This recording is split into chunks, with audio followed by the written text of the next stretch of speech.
Assalamualaikum warahmatullahi wabarakatuh.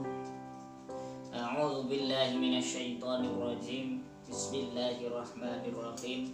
Alhamdulillahi rabbil alamin. Allahumma shalli ala sayyidina Muhammad wa ala ali sayyidina Muhammad sallallahu alaihi wasallam.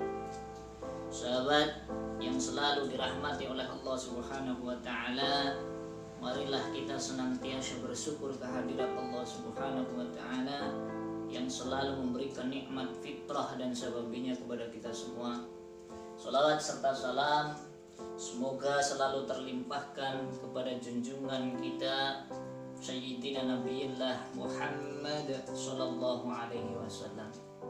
Sahabat yang dirahmati oleh Allah Subhanahu wa taala, pada kesempatan kali ini saya ingin berbagi wawasan lagi dengan panjenengan semua. Di sini atau malam hari ini, apa yang akan saya sampaikan semoga bermanfaat untuk panjenengan dan bisa diamalkan atau bisa menjadi sebuah pengetahuan. Hal apa yang ingin saya sampaikan malam hari ini yaitu tentang ciri-ciri sihir yang gagal, yang mental, yang tidak mempan dikirimkan kepada seseorang atau kepada satu keluarga, itu tidak mempan. Orang mempan, sahabat. Jadi seperti ada dinding penghalang yang menghalangi, men sihire kira mlebu. Kontal lah balik maning sihire. Apa saja ciri-cirinya?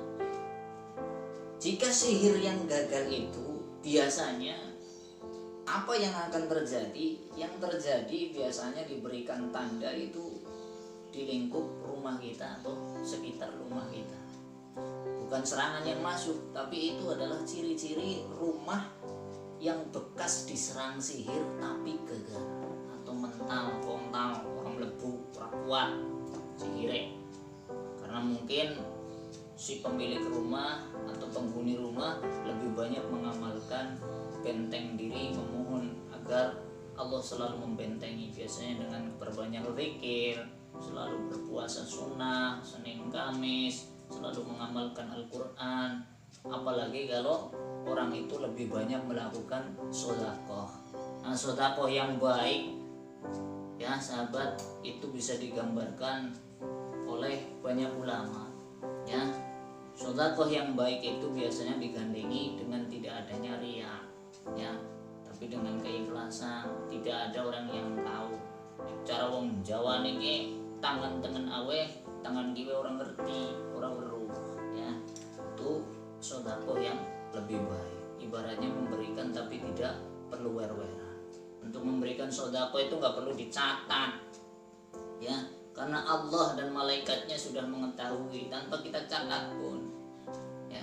Itu Allah sudah tahu bahwa orang itu ahli sedekah, betul-betul ahli sedekah dengan keikhlasan, bukan untuk riya. Itu yang perlu kita pahami, di mana sedekah bisa menjadi benteng diri kita. Kembali lagi ke tentang ciri-ciri sihir yang gagal, sahabat. Biasanya itu banyak tandanya di sekitar rumah kita ya. Yang pertama apa? Contohnya itu terjadinya bercak darah yang masih basah dan sangat amis, entah itu di lantai rumah kita, teras, kamar ya, ataupun ruang tamu. Itu biasanya kalau sihir itu gagal akan terjadi bercak seperti itu, yaitu adanya bercak darah yang masih segar ya. Kalau tidak ada di lantai, biasanya di dinding ya, menempel di dinding seperti darah yang mengalir ke bawah ya. Darah itu mengalir ke bawah ya. Itu yang namanya bercak darah. Apa di kaca, jendela, atau di tempat tidur kita. Yang pertama itu biasanya, sahabat. Yang kedua, itu timbul banyak hewan yang menjijikan ya. Apa yang sekiranya dinilai hewan itu menjijikan? Yang pertama biasanya cicak yang sangat banyak.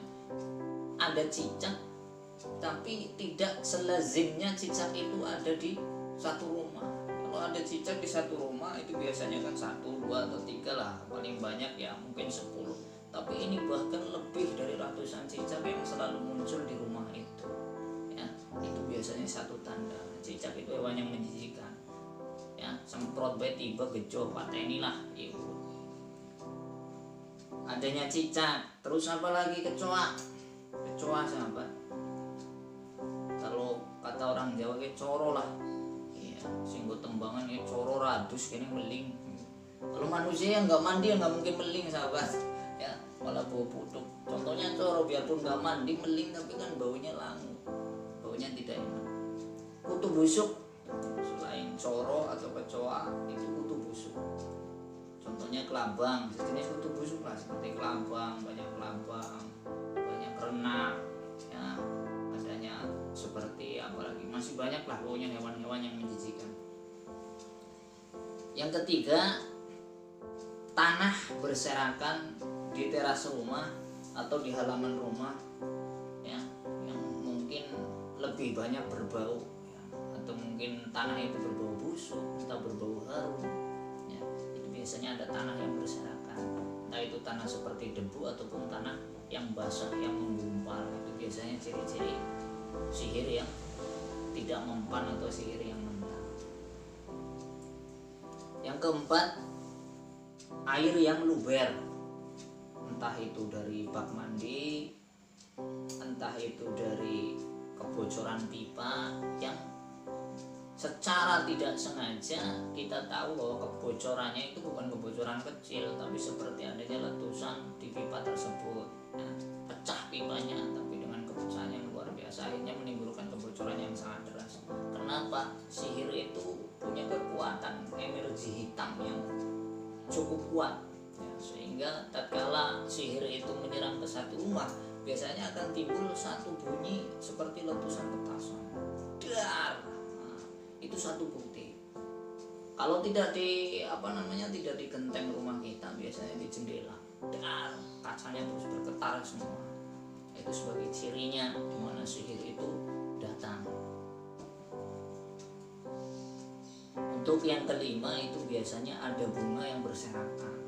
Ada bunga, ada benang, ya, semacam benang bunga atau paku yang berserakan di dalam rumah kita.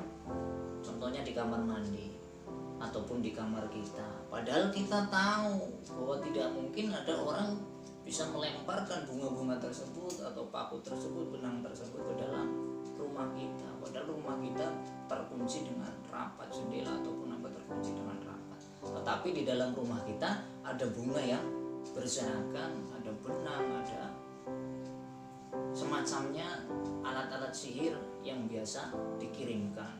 Jadi murca lah ibaratnya, pecah, ya, karena tidak sampai ke si target. Sahabat yang dirahmati oleh Allah Subhanahu wa taala, sedikit saja wawasan dari saya. Semoga saja itu bisa menjadi satu wawasan untuk kita semua, untuk panjenengan juga, agar bisa lebih hati-hati. Di zaman sekarang ini persaingan sangat luar biasa, ya. Kadang-kadang jangankan orang dagang dengan orang dagang, kiai karo kiai ke santet-santetan wis biasa zaman siki sahabat, ya. Hati-hati banget. Masalahnya apa? Biasanya sifat iri dengki, ya. Kiai kayak gini. Nah, itu yang perlu kita pikirkan sahabat, apalagi dalam urusan bisnis biasanya sangat banyak sekali. Karena akhir-akhir ini, ya mungkin di dalam bulan Ramadan ini saja saya sudah 3 kali menangani orang-orang yang terkena sihir, ya. Biasa urusannya kalau cerita di sini tentang usaha. Setelah kita lakukan ruqyah, pengobatan secara Al-Qur'ani, itu bisa terjadi satu hal yang tidak wajar dari tubuhnya. Sahabat yang dirahmati oleh Allah Subhanahu wa taala, kesempatan kali ini apa yang saya terangkan kepada panjenengan semua semoga bermanfaat, menjadi ilmu untuk kita semua. Akhirul qauli usikum wa nafsim bitaqwallah. Wassalamualaikum warahmatullahi wabarakatuh.